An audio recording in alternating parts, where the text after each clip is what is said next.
Hello दोस्तों, केवीआईएस के एक और वीडियो में आपका स्वागत है। और आज के इस प्रीलिम्स के 2024 के वीडियो में प्रिसाइडिंग ऑफिसर हम कवर करेंगे। ये आपके प्रीलिम्स के लिए, मेंस के लिए, दोनों के लिए बहुत उपयोगी है। स्पेशली प्रीलिम्स के लिए बहुत इंपॉर्टेंट टॉपिक्स हैं। तो पीठासीन अधिकारी जो हिंदी में कहते हैं, प्रिसाइडिंग ऑफिसर्स, जिसमें speaker, chairman, deputy speaker, deputy chairman और panel of chairperson, panel of vice chairperson, उसको हम कवर करेंगे दोनों ही लेवल पर, साइड बाय साइड कंपैरिजन में, जिससे आपको याद रखने में आसानी हो। तो पार्लियामेंट लेवल पे भी, यानी यूनियन लेवल पे भी, और स्टेट लेजिस्लेचर लेवल पे भी। Right, so let's begin. पहले कुछ पार्लियामेंट से रिलेटेड कुछ फैक्ट्स हैं, वो हम देख लेते हैं। उन फैक्ट्स के कुछ जनरल पॉइंट्स हैं। लेट्स पहला हम हिस्ट्री के बारे में बात करेंगे, फिर उसके बाद में इलेक्शन, टर्म और रिमूवल की बात करेंगे। Then we will move to the powers and privilege, salary and allowances and other provisions. Right, so let's begin with history. तो अगर हम ओरिजिन की बात करें, जो प्रिसाइडिंग ऑफिसर्स होते हैं, उनका ओरिजिन कहाँ हुआ था, कब हुआ था? ओरिजिन हुआ था government of India act 1919। Act बहुत इंपॉर्टेंट है, please refer to the act video, बहुत डिटेल में विद ट्रिक्स, आपको याद करने की ट्रिक्स के साथ, वहां पे बैकग्राउंड कवरेज के साथ मेंशन है। पॉलिटी की प्लेलिस्ट में ऑलरेडी कवर्ड है। राइट, सो ओरिजिन हुआ था इसका, प्रिसाइडिंग ऑफिसर्स का, गवर्नमेंट ऑफ इंडिया एक्ट 1919 में। जो पहले प्रेसिडेंट थे, देखिए उस टाइम पे पार्लियामेंट तो थी नहीं, पार्लियामेंट के नाम पे एक असेंबली हुआ करती है जिसका नाम था सेंट्रल लेजिस्लेटिव असेंबली। ठीक है, तो जो पहले प्रेसिडेंट बने इस CLA के, वो थे फ्रेडरिक व्हाइट, वो 1921 में। और पहले डेप्यूटी प्रेसिडेंट थे, वो थे सच्चिदानंद सिन्हा। इंडियन डेप्यूटी प्रेसिडेंट पहले थे सच्चिदानंद सिन्हा। 4 साल बाद पहली बार इंडियन था वो प्रेसिडेंट बना इस सेंट्रल लेजिस्लेटिव असेंबली का, उनका नाम था विट्ठल भाई जे पटेल, 1925 में। राइट, अब देखिए, अब ये हम कह रहे हैं प्रेसिडेंट, डेप्यूटी प्रेसिडेंट, तो पहले स्पीकर और डेप्यूटी स्पीकर जैसे कोई वर्ड नहीं थे, तो पहले यूज होते थे प्रेसिडेंट या deputy president. Right, so government of India act 1935 जब आया, तो इसका नॉमेनक्लेचर था प्रेसिडेंट और डेप्यूटी प्रेसिडेंट, उसको चेंज करके कर दिया speaker and deputy speaker.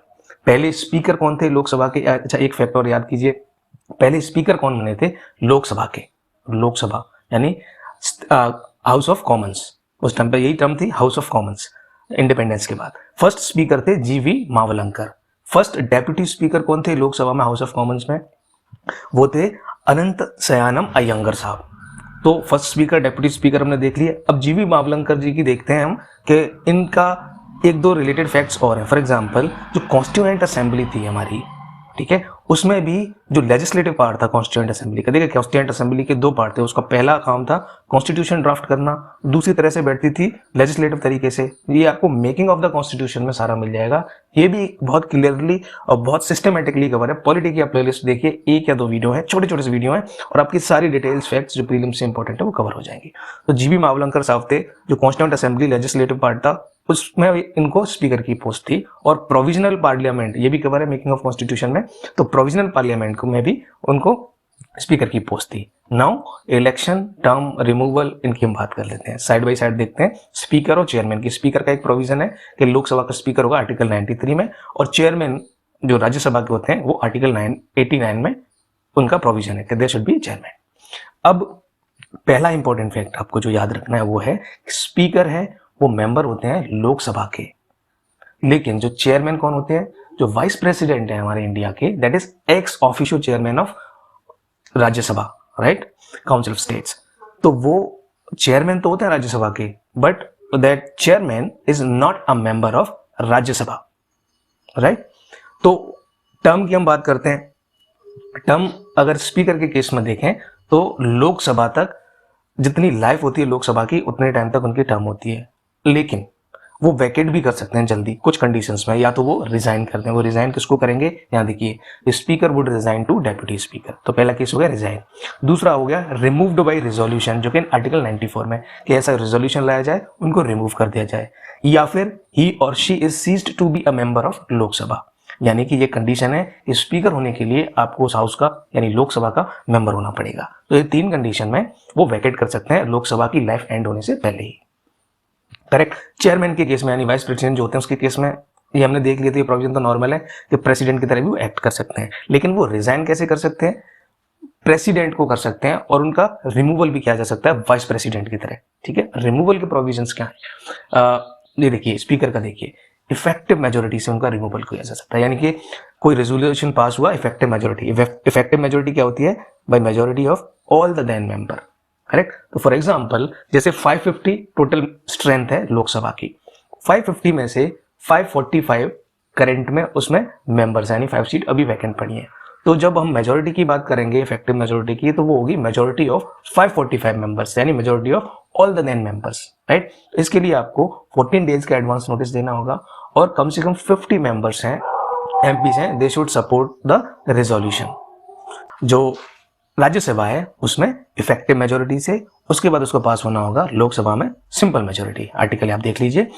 Resolution जो वाइस प्रेसिडेंट के रिमूवल के लिए इंट्रोड्यूस होता है वो होता है राज्यसभा में, ये भी हमने डिटेल में कवर कर लिया था। अगेन 14 डेज का एडवांस नोटिस दिया जाना होगा उनको, ठीक है। तो रिमूवल प्रोसेस देख लीजिए। अब देखिए रेजोल्यूशन के ड्यूरिंग वो प्रिसाइड नहीं कर सकते, ये भी कॉमन सेंसिकल ऑब्वियस थिंग है कि रेजोल्यूशन उनके रिमूवल का होगा तो both speaker and chairman can not preside their respective houses but they can take part in the proceedings, they can not vote in the first instance, ठीक है। अब ये देखिए फर्स्ट इंस्टेंस और कास्ट, ये वाला क्या क्या कॉन्सेप्ट है। देखिए दो वोट तरह के वोट होते हैं कि पार्लियामेंट ने अलग अलग हाउसेस में, लोकसभा में, राज्यसभा में अलग अलग उनको राइट्स दिए हैं कास्टिंग वोट के। कास्टिंग वोट क्या होता है, फॉर एग्जाम्पल इसको एग्जाम्पल से समझते हैं कि 100 मेंबर्स हैं, 100 मेंबर्स में क्या है कि 50 मेंबर एक साइड में इशू के, 50 मेंबर्स दूसरी साइड में है, ठीक है। तो एक तरह से एक टाई हो गया। तो प्रिसाइडिंग ऑफिसर का काम क्या है कि शुरुआत में फर्स्ट इंस्टेंस में वो वोट नहीं करता। अगर वो प्रिसाइड कर रहा है किसी मीटिंग को, यानी कि उसका रिमूवल का रेजोल्यूशन नहीं है, उस केसेस में वो ऑलरेडी प्रिसाइड कर रहा है, तो दोनों ही केस में क्या होता है, जब टाई की सिचुएशन आ जाती है तो उसके बाद जो प्रिसाइडिंग ऑफिसर है, वो स्पीकर है या चेयरमैन है, वो डिसाइड करेगा कि किसको वोट दिया जाए, तो जिससे कि जो डेडलॉक है वो सॉल्व हो जाए, डिसएग्रीमेंट है वो रिमूव हो जाए, करेक्ट। तो ये होता है कास्टिंग वोट। अब दूसरा होता है फर्स्ट इंस्टेंस, यानी कि कोई इश्यू आया, उस पर वोटिंग जा रही है, तो उस वोटिंग में पहली बार में ऑर्डिनरी मेंबर की तरह उसको वोट करना ही कहता है वोट इन फर्स्ट इंस्टेंस, यानी कि इश्यू आया और मैंने वोट कर दिया, ठीक है। तो जब उसके अब रेजोल्यूशन की बात करते हैं तो क्या नॉर्मल टर्म्स में कि उसमें सिर्फ कास्टिंग वोट है, फर्स्ट इंस्टेंस में वोट नहीं है। अब रिजोल्यूशन के केस में क्या करते हैं कि रिमूवल का रेजोल्यूशन आया, उसमें प्रिसाइड तो कर नहीं रहा है, तो स्पीकर के केस में यानी लोकसभा के केस में अगर वो बैठता है तो प्रोसीडिंग में पार्टिसिपेट कर सकता है, वोट कर सकता है नॉर्मली बाकी अदर मेंबर कैसे करते हैं वैसे। लेकिन चेयरमैन के केस में आपको ये देखना होगा कि वो प्रोसीडिंग में पार्टिसिपेट तो कर सकता है रिमूवल का रेजोल्यूशन के केस में, लेकिन वो ऑर्डिनरी मेंबर की तरह वोट नहीं कर सकता जब उसका रिमूवल प्रोसीजर चल रहा हो। क्यों नहीं कर सकता, क्योंकि हमने बात की थी, यहाँ देखिए chairman is not a member of the house. तो जब प्रिसाइड नहीं कर रहा होता तो स्पीकर तो ऑर्डिनरी मेंबर बन जाता है, इसलिए वो वोट कर सकता है पहली बार में, लेकिन चेयरमैन नहीं कर सकता इस वजह से, ठीक है। अब देखिए लोकसभा डिसॉल्व हो जाती है तो क्या होता है कि जो स्पीकर है वो कंटिन्यू करता है ऑफिस में, यानी इमीडिएटली वो वैकेट नहीं करता। जब न्यू कॉन्स्टिट्यूशन हो जाता है, यानी कि लोकसभा नई बन जाती है, उसकी फर्स्ट सिटिंग होने वाली होती है नई लोकसभा की इलेक्शन के बाद, तो फर्स्ट सिटिंग नई लोकसभा की नए एमपीज के साथ फर्स्ट सिटिंग होगी लोकसभा की, उससे जस्ट पहले वो वैकेट कर देता है, राइट। और वाइस प्रेसिडेंट के केस में क्या है कि जब तक सक्सेसर नहीं आता तब तक अज्यूम करके रखता है वो चार्ज को, जब जैसे सक्सेसर आता है उसको चार्ज दे दिए जाते हैं, करेक्ट। तो ये कुछ कुछ कॉन्सेप्ट है आपको याद रखने हैं। Now come to the state level पर प्रिसाइडिंग ऑफिसर, ये जनरल प्रोविजन इलेक्शन रिमूवल और टर्म के, तो जहाँ पे जो स्पीकर का और चेयरमैन का इलेक्शन कैसे होता है, तो they are elected from assembly members और by the council member from among its members, यानी अपने मेंबर्स में से चुने जाएंगे। काउंसिल है तो काउंसिल में से और असेंबली है तो असेंबली में से, ठीक है, उन्हीं मेंबर्स द्वारा। इलेक्शन की डेट कौन फिक्स करता है स्पीकर की, दैट इज गवर्नर। और स्पीकर की अगर लोकसभा की बात करें तो डेट ऑफ इलेक्शन कौन फिक्स करता है, दैट इज प्रेसिडेंट, करेक्ट, जो हमने देखा था। अब टर्म की बात करें, सेम प्रोविजन है, सीजेस टू बी मेंबर, अगर वो असेंबली का मेंबर नहीं रहा, डेप्यूटी स्पीकर को रिजाइन कर दिया, यानी देखो स्पीकर होगा वो डेप्यूटी स्पीकर को रिजाइन करेगा, डेप्यूटी स्पीकर होगा वो स्पीकर को रिजाइन करेगा। चेयरमैन के केस में देखें, मैं स्टेट लेवल की बात कर रहा हूँ कि चेयरमैन होगा वो डेप्यूटी चेयरमैन को रिजाइन करेगा और डेप्यूटी चेयरमैन होगा वो चेयरमैन को रिजाइन करेगा स्टेट लेवल पे। यूनियन लेवल पे हमने देखा थोड़ी चीज डिफरेंट है, क्योंकि स्पीकर और डेप्यूटी स्पीकर आपस में रिजाइन कर सकते हैं, वो वहां भी ट्रू है, लेकिन चेयरमैन के केस में क्या होता है, जो वाइस प्रेसिडेंट होते हैं वो होते हैं एक्स ऑफिसो चेयरमैन राज्यसभा में यूनियन लेवल पे, तो वो जब उनको रिजाइन करना होगा तो वो डेप्यूटी चेयरमैन को नहीं करेंगे, वो करेंगे प्रेसिडेंट को, करेक्ट, बस इतना सा चेंज है। तो लेकिन जो डेप्यूटी चेयरमैन होगा राज्यसभा का वो अपने चेयरमैन को ही करेगा, ठीक है। रिमूवल का भी सेम प्रोविजन है, आप ये देख लीजिए, effective majority 14 days advance notice. और ये दोनों में सेम है। Let's move to the power and functions of the presiding officers. तो हम लोकसभा राज्यसभा की बात करते हैं। उनको जो पावर के सोर्सेज हैं वो 3 तरह से मिलते हैं। एक तो कॉन्स्टिट्यूशन ऑफ इंडिया में प्रोविजंस हैं, और rules of procedure and conduct of business rules of Lok Sabha में मेंशन्ड है, और पार्लियामेंट्री कन्वेंशंस हैं कुछ, वहां से उनको पावर मिलती है, उनको अथॉरिटी मिलती है। और ठीक है, ये 3 सोर्स हैं पावर के मेन। चेयरमैन के केस में बात करें, सिमिलर सोर्स हैं, बस आप यहाँ पे रूल्स की जब बात करते हैं तो rules of procedure and conduct of business of Rajya Sabha कर दीजिएगा। सिमिलरली जो इंडिविजुअल मेंबर्स की बात करूं तो उनकी पावर्स और प्रिविलेज हैं इंडिविजुअल मेंबर्स की, उसका गार्जियन है, हाउस का एज ए होल गार्जियन की तरह काम करता है, कमेटीज के लिए गार्जियन की तरह काम करता है। यही सिमिलर केसेस हैं चेयरमैन के लिए।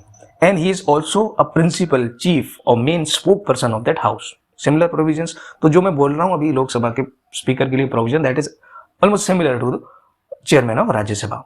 वो अपने हाउस में मेंटेन कर सकता है ऑर्डर और डेकोरम, वो रूल्स पार्लियामेंट्री प्रेसिडेंट्स हैं, कोई भी मतलब फैसले लिए गए हैं पार्लियामेंट में उनके बेसिस पे, या रूल्स को इंटरप्रेट करना है, कॉन्स्टिट्यूशनल प्रोविजंस को हाउस में इंटरप्रेट करना है, ओवरऑल हाउस में, यानी कि स्पीकर लोकसभा में, चेयरमैन राज्यसभा में, तो ही is the final interpreter of the rules and those provisions. ठीक है, अब लास्ट वाला देखते हैं कि अगर कोरम नहीं है, कोरम क्या होता है। देखिए पार्लियामेंट्री डिवाइसेस, सेशंस हैं, जैसे question hour, zero hour, quorum क्या है, एडजमेंट क्या है, एडजमेंट साइन डी क्या है, प्रोरोग क्या है, इसके लिए मैं एक सारी टर्म्स पे एक अलग वीडियो बना दूंगा, पर यहाँ पे हम सिर्फ कोरम को समझ लेते हैं। If there is no quorum, quorum का मतलब है 1/10 मेंबर भी हाउस के प्रेजेंट नहीं है, तो एक मीटिंग के लिए रिक्वायरमेंट होती है कि at least 1/10 of member are present. ठीक है, तो if there is no quorum of the house, वो क्या कर सकता है, हाउस को एडजर्न कर सकता है। यहाँ पे एडजर्न का मतलब है कि उस सिटिंग को टर्मिनेट कर सकता है फॉर ए डेफिनेट टाइम, और या फिर उस मीटिंग को सस्पेंड कर सकता है। ये स्पीकर की पावर है, that is similar, and chairman के केस में भी ये सिमिलर है। राइट, कुछ और देख लेते हैं। No vote in first tense, casting vote रहता है टाई के केस में, during resolution vote in first, ये हमने ये वाला प्रोविजन बहुत अच्छे से डिस्कस कर लिया था अभी। ठीक है, अब देखिए 2 स्पेशल पावर है लोकसभा के स्पीकर के पास जो राज्यसभा के चेयरमैन के पास नहीं है। पहला है डिसाइडिंग, एंड थर्ड नंबर देखिए, अब deciding and endorsing if a money bill is money bill. तो मनी बिल कहाँ पे प्रेजेंट होता है, वो प्रेजेंट होता है लोकसभा में। लोकसभा के केस में क्या होता है, स्पीकर उसका प्रिसाइडिंग ऑफिसर है, तो ये अथॉरिटी पावर उसकी है कि स्पीकर ही एंडोर्स करेगा, वही डिसाइड करेगा कि कौन सा बिल मनी बिल है या नहीं, और उसका डिसीजन फाइनल होगा। तो इसलिए ये मनी बिल वाला प्रोविजन चेयरमैन के लिए अवेलेबल नहीं है। दूसरा, ज्वाइंट सिटिंग की हमने बात की, और ये देख लीजिए ज्वाइंट सिटिंग में क्या होता है। देखो ज्वाइंट सिटिंग में क्या होता है कि कोई ऑर्डिनरी बिल है, ठीक है, तरह तरह के बिल है जहाँ पे कई जगह पे ज्वाइंट सिटिंग की रिक्वायरमेंट होती है। फॉर एग्जाम्पल ऑर्डिनरी बिल, तो ऑर्डिनरी बिल लाया गया, वहां पे दोनों हाउस में डिसएग्रीमेंट है, वो कुछ और कह रहे हैं लोकसभा में, राज्यसभा में कुछ और कह रहे हैं, तो यहाँ पे थोड़ा कंफ्यूजन है कि पास ही नहीं हो पा रहा बिल। ठीक है, तो उस डिसएग्रीमेंट के केसेस में प्रेसिडेंट क्या करता है, नोटिफाई करता है कि there would be a joint sitting. तो ज्वाइंट सिटिंग जिसका आर्टिकल है आर्टिकल 108 में, तो जब ज्वाइंट सिटिंग होती है उस इश्यू को रिजोल्व करने के लिए, उसको डिसएग्रीमेंट को हटाने के लिए, तो उस ज्वाइंट सिटिंग की, यानी मिक्स एमएलए होंगे, एमपीज होंगे लोकसभा के और राज्यसभा के, दोनों के एमपीज की जो ज्वाइंट सिटिंग होगी उसको प्रिसाइड कौन करता है, स्पीकर। और इन केस स्पीकर एब्सेंट है तो उसको प्रिसाइड कौन करेगा, डेप्यूटी स्पीकर। ठीक है, तो ये चेयरमैन यानी राज्यसभा के चेयरमैन के पास ये पावर नहीं है। करेक्ट। अब देखिए speaker can allow secret setting of house, यानी लीडर ऑफ द हाउस है वो रिक्वेस्ट करता है कि कुछ इश्यूज हैं उन पर सीक्रेट सेटिंग होनी चाहिए डिस्कशन के लिए, तो स्पीकर उसको अलाउ कर सकता है। देखिए ये वाला प्रोविजन है रूल्स में, जो मैंने लक्ष्मीकांत में रूल्स नहीं दिया है कि कौन से रूल में, तो वो मैंने चेक किया था, तो that is rules of procedure and conduct of business का रूल, आई थिंक इट्स 248। वही रूल मैंने राज्यसभा के लिए चेक किया था, सारे सोर्सेज चेक किए थे, तो ऐसा कोई रूल मिला नहीं है। तो स्पीकर का अभी ये प्रोविजन यहाँ पे जो रूल है वो मैंने मेंशन कर दिया है। 5th वाला है डिसीजन और डिस्क्वालिफिकेशन। जब हम पहला पार्लियामेंट का लेक्चर देख रहे थे, डिस्क्वालिफिकेशन और क्वालिफिकेशन अलग अलग सोर्स में क्या प्रोविजंस हैं, ये हमने डिटेल में डिस्कस कर लिया था। तो अगेन इस केस में मैं रिपीट कर देता हूँ कि स्पीकर के पास डिस्क्वालिफिकेशन की पावर होती है डिफेक्शन केस में। ठीक है, डिफेक्शन केस से रिलेटेड जो भी डिस्क्वालिफिकेशन के इश्यूज होते हैं वहाँ पर डिस्क्वालीफाई कर सकता है एमपीज को। सिमिलर चेयरमैन के पास भी है, लेकिन again subject to judicial review. ठीक है, एकदम फाइनल नहीं है, जुडिशियल रिव्यू लिया जा सकता है। और साथ में वो अपॉइंट करता है कि सारी पार्लियामेंट्री कमेटी हैं लोकसभा की, उसके चेयरमैन को अपॉइंट करना और साथ में उनके फंक्शंस को सुपरवाइज करना। चेयरमैन के केस में भी सिमिलर है। ठीक है, तो ये सिमिलर है। पहला वाला जो हमने डिस्कस किया था वहां पर थोड़ा सा अलग है, और दूसरा तीसरा वो तो एक्सक्लूसिव प्रिविलेजेस हैं स्पीकर के। Correct. Now come to the some other provisions related to the power and duties. Speaker ex officio chairman होता है बिजनेस एडवाइजरी कमेटी का, रूल्स कमेटी का और जनरल पर्पस कमेटी का। ये तीन आप याद रख लीजिए, business advisory committee, rules committee और जनरल पर्पस कमेटी। और राज्यसभा में ऐसी कमेटी है, उनका एक्स ऑफिशियो चेयरमैन होगा, राज्यसभा का चेयरमैन। करेक्ट। अब देखिए 2D और E, ये देखिए इन इंडियन पार्लियामेंट्री ग्रुप हो गया या conference of presiding officer of legislative body in countries है, उसका presiding officer ex officio chairman होगा स्पीकर, और चेयरमैन के केस में वो ये नॉट एप्लीकेबल है। ठीक है। Now let's understand the powers and duties at state level, दोनों स्पीकर और चेयरमैन की। स्पीकर लेजिस्लेटिव असेंबली में और चेयरमैन है लेजिस्लेटिव काउंसिल में। ठीक है, सिमिलर है। तो मैं स्टेट लेजिस्लेटिव असेंबली के आपके सामने है कि वो ऑर्डर एंड डिकोरम मेंटेन करता है। डिकोरम का मतलब प्रॉपर बिहेवियर। ठीक है। दूसरा है, सेम है, स्पीकर की भी यही थी लोकसभा में कि provision of rules, legislative presidents होते हैं या कॉन्स्टिट्यूशन है हाउस में, उसको फाइनल इंटरप्रेट करने की फाइनल अथॉरिटी वही होता है। एडजर्न कर सकते हैं, यानी किसी सेटिंग को टर्मिनेट करना है, मीटिंग को सस्पेंड करना है, अगर कोरम नहीं है तो उस केस में वो डिसीजन ले सकता है। कास्टिंग वोट, देखिए जब प्रिसाइड कर रहा होता है तो वो कास्टिंग वोट करता है टाई के केस में, यानी पहले वोट नहीं करता, no vote in first instance. ये हमने बात की थी दोनों ही केसेस में कि वो पहले ऑर्डिनरी मेंबर की तरह वोट नहीं करते, जब टाई हो जाएगा कोई इशू, कोई मुद्दा, वहां पे कास्टिंग वोट वो दे सकते हैं उसको सॉल्व करने के लिए। Similar to the speaker of Lok Sabha, the speaker of legislative assembly can allow secret sitting. जब अगर हाउस लीडर रिक्वेस्ट करता है, कुछ ऐसा कंडीशंस आ जाती हैं, सिचुएशंस आ जाती हैं, उसको लगता है कि सीक्रेट सिटिंग होनी चाहिए उसको डिस्कस करने के लिए, तो वो सीक्रेट सिटिंग अलाउ कर देता है। अब देखिए ये सारी सिमिलर है यहाँ तक, 5th तक। अब 6th में क्या आता है कि मनी बिल है होता है, वो प्रिविलेज होता है किसका, लेजिस्लेटिव असेंबली का। तो final decision money bill pay कौन लेता है, स्पीकर है। सर्टिफाई करना, उसको एंडोर्स करना एज ए मनी बिल, तो ये पावर एप्लीकेबल ही नहीं है चेयरमैन के केस में।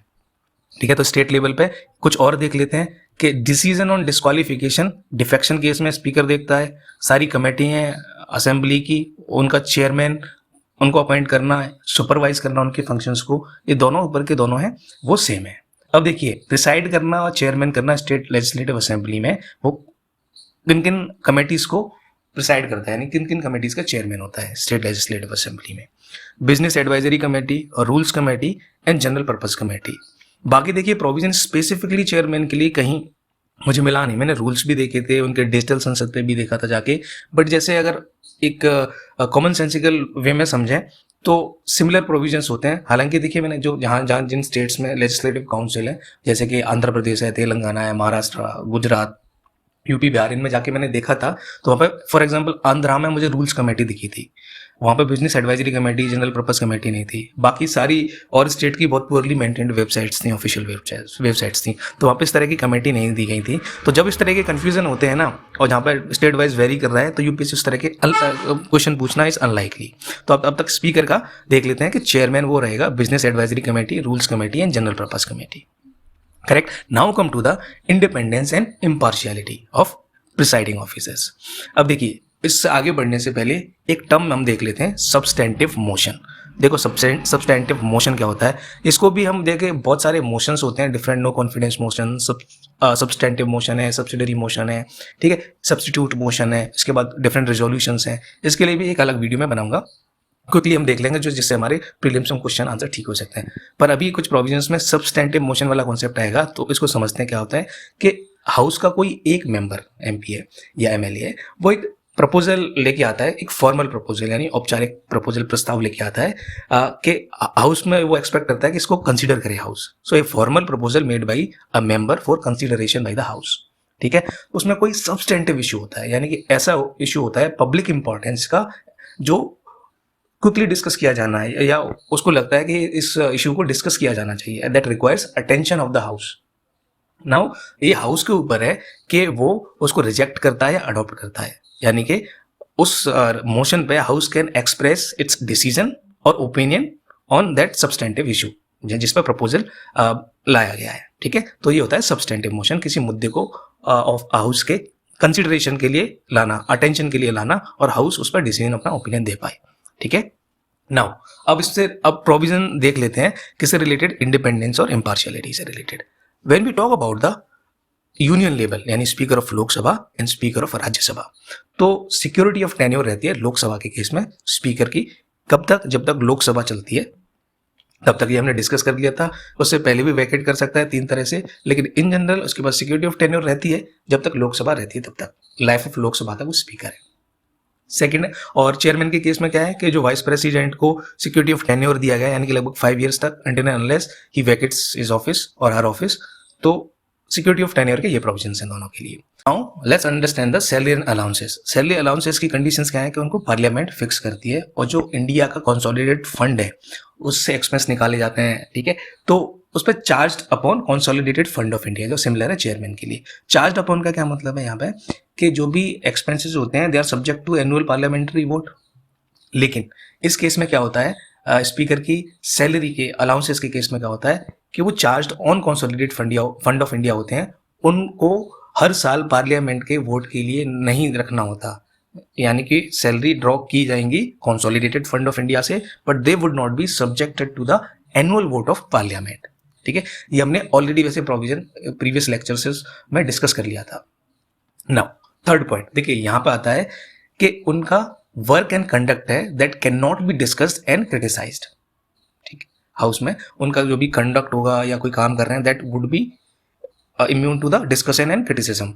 लेकिन सब्सटेंटिव मोशन जो हमने पढ़ा था, ऐसा कोई लाया है, ऐसा कोई इशू है जो पब्लिक इंपॉर्टेंस का है और जो हाउस के अटेंशन में लाना जरूरी है, तो उस और हाउस ने अडॉप्ट कर लिया वो, तो उस केस में जिस पर डिस्कशन डिसीजंस होंगे तो वहां पे डिस्कस और क्रिटिसाइज किया जा सकता है work and conduct speaker.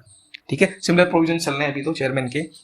Now regulation, conduct of business और अपने हाउस में ऑर्डर मेंटेन करना, इन सब की अगर हम बात करें they are not subject to the court jurisdiction, यानी कि कोई अपील करता है कि यार कंडक्ट कैसे हो रहा है, मेंटेन ऑर्डर ठीक नहीं हो रहा है, तो आप इससे प्रिविलेज मोशन वगैरह है ये हाउस में रेज करो, लेकिन कोर्ट में आप उनके खिलाफ कोई अपील नहीं कर सकते। So they are not subject to court jurisdiction. Similar है चेयरमैन और जो राज्यसभा के उसके लिए, और कॉन्स्टिट्यूशन के आर्टिकल 122 में स्पीकर चेयरमैन के लिए बहुत पार्लियामेंट्री ऑफिसर्स के लिए ये दिया हुआ है।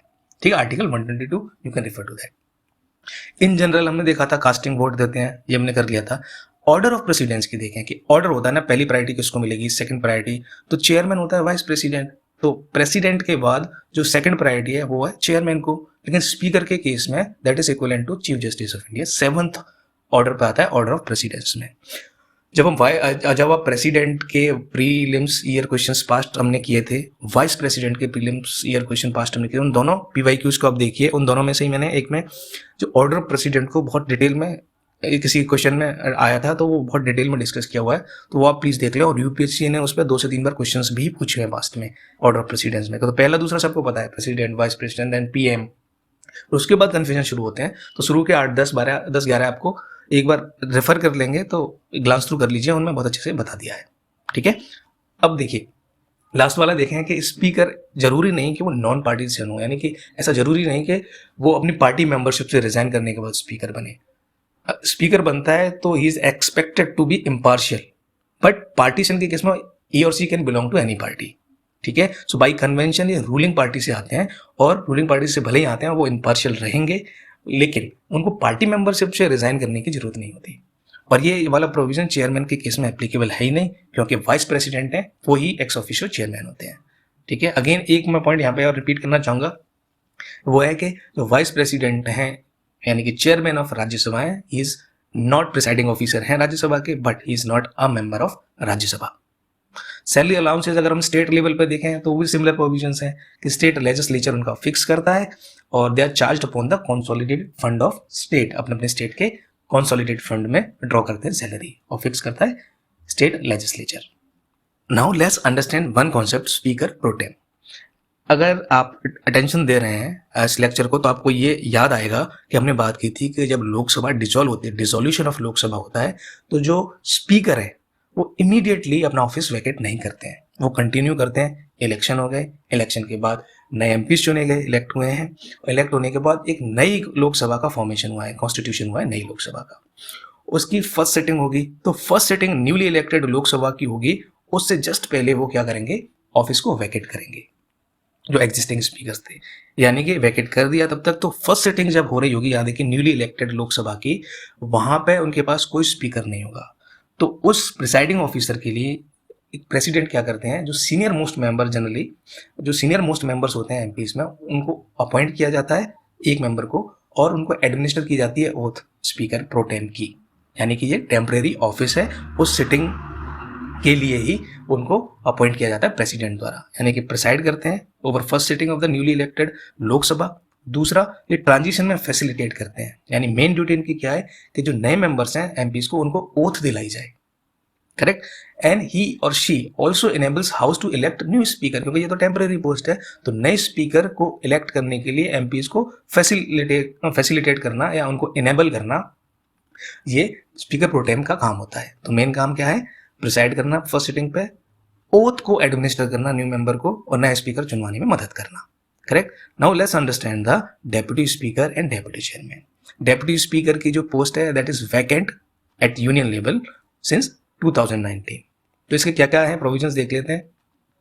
अब देखिए डेप्यूटी स्पीकर में क्या है कि इसकी date of election speaker fix करते हैं। स्पीकर के केस में क्या थी, उनकी date of election president fix करते थे, बाकी इलेक्टेड बाई लोकसभा मेंबर, ये इलेक्टेड बाई राज्यसभा मेंबर, ठीक है। तो पहले स्पीकर का इलेक्शन हो जाएगा, फर्स्ट सिटिंग में जनरली होता है, सेकंड सिटिंग में डेप्यूटी स्पीकर का होता है। ऐसा कोई कंपलसरी नहीं है कि सेकंड सिटिंग में डेप्यूटी स्पीकर का होगा, फर्स्ट सिटिंग में हो सकता है, पर इन जनरल वो सेकंड सिटिंग में ही इलेक्शन करते हैं। तो date of election speaker fix करता है, उधर चेयरमैन फिक्स करता है। अब देखिए डेप्यूटी स्पीकर के केस में क्या है कि कन्वेंशन चली आ रही है, स्पीकर आपका होगा रूलिंग पार्टी का 11th लोकसभा से, स्पेशली जो कन्वेंशन चली आ रही है, मैंडेटरी नहीं है तो, और डेप्यूटी स्पीकर होगा आपका मेन अपोजिशन पार्टी का, ठीक है। और जब वैकेंसी क्रिएट होती है ऑफिस में तो लोकसभा दूसरा डेप्यूटी स्पीकर इलेक्ट कर लेती है। सिमिलर केस है डेप्यूटी चेयरमैन में कि वहां भी वैकेंसी के केस में राज्यसभा इलेक्ट कर लेती है डेप्यूटी चेयरमैन को। अगर स्पीकर एब्सेंट है, ठीक है, किसी कारणवश, तो ये भी हमने देखा था कि जॉइंट सिटिंग के केस में कि जॉइंट सिटिंग में स्पीकर एब्सेंट है तो speaker preside, deputy speaker preside करेगा जॉइंट सिटिंग को, ठीक है, और सेम ड्यूटी परफॉर्म करेगा। तो स्पीकर के एब्सेंस के केस में डेप्यूटी स्पीकर ही स्पीकर की तरह एक्ट करता है। तो इसमें एक पॉइंट नोट करने वाला ये है कि deputy speaker is not subordinate to speaker, they are equal in terms, right.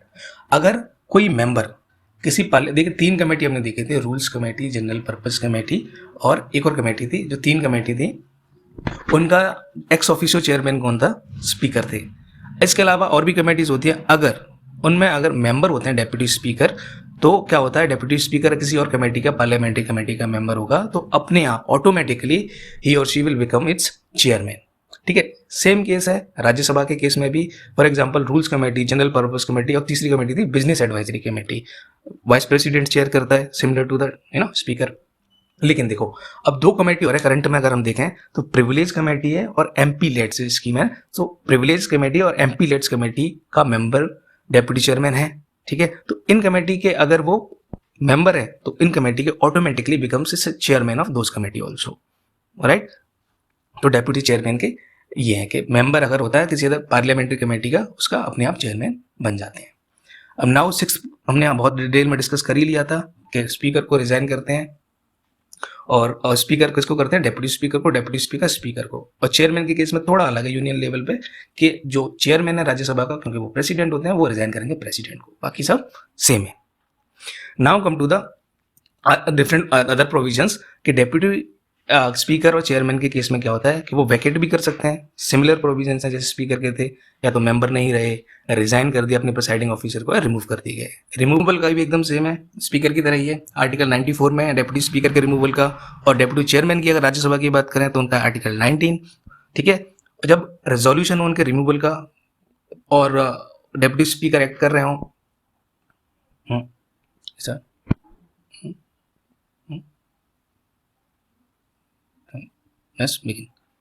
Removal का प्रोसीजर देख लेते हैं। रिमूवल का प्रोसीजर सेम है जैसा स्पीकर का था, ठीक है। डेप्यूटी स्पीकर ऑफ लोकसभा और डेप्यूटी चेयरमैन और राज्यसभा का सिमिलर प्रोविजन है, ठीक है। आर्टिकल 94 और आर्टिकल 90 में मेंशन है रेस्पेक्टिवली। और जब उनका रेजोल्यूशन रिमूवल रेजोल्यूशन अगर उस टाइम पे है तो तब वो प्रोसीडिंग में तो पार्ट कर सकते हैं, लेकिन किसी सिटिंग को प्रिसाइड नहीं कर सकते, करेक्ट। सैलरी अलाउंसेस में सेम है, पार्लियामेंट फिक्स करता है, और charge on consolidated fund of India. अब देखिए जब प्रिसाइड कर रहे होते हैं तो उनके पास स्पीकर की तरह ही होता है कि वो फर्स्ट इंस्टेंस में वोट नहीं कर सकते, बट कास्टिंग वोट दे सकते हैं।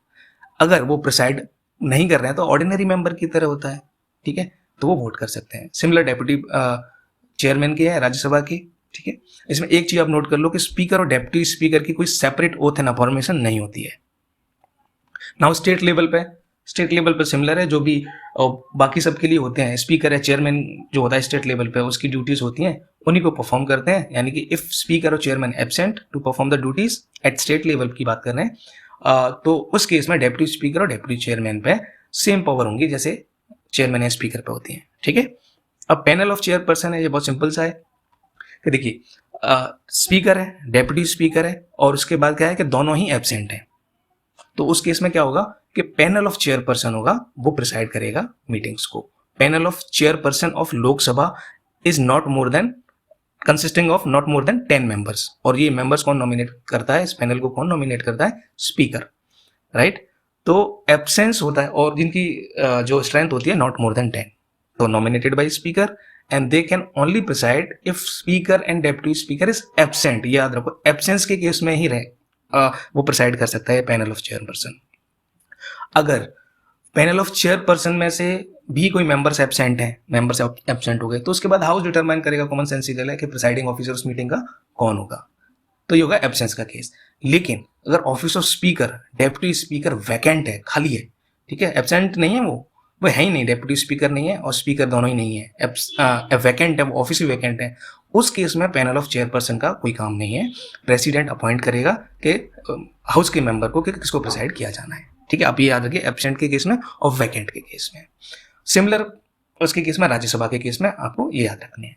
सी एक इंफॉर्मेशन है कि जो लोकसभा के केस में होता है उसको कहते हैं पैनल ऑफ चेयरपर्सन्स, और जो राज्यसभा के केस में होता है उसको कहते हैं panel of vice chairpersons. Similar होते हैं, पर panel of chairperson in case of Lok Sabha and panel of vice chairperson in case of Rajya Sabha.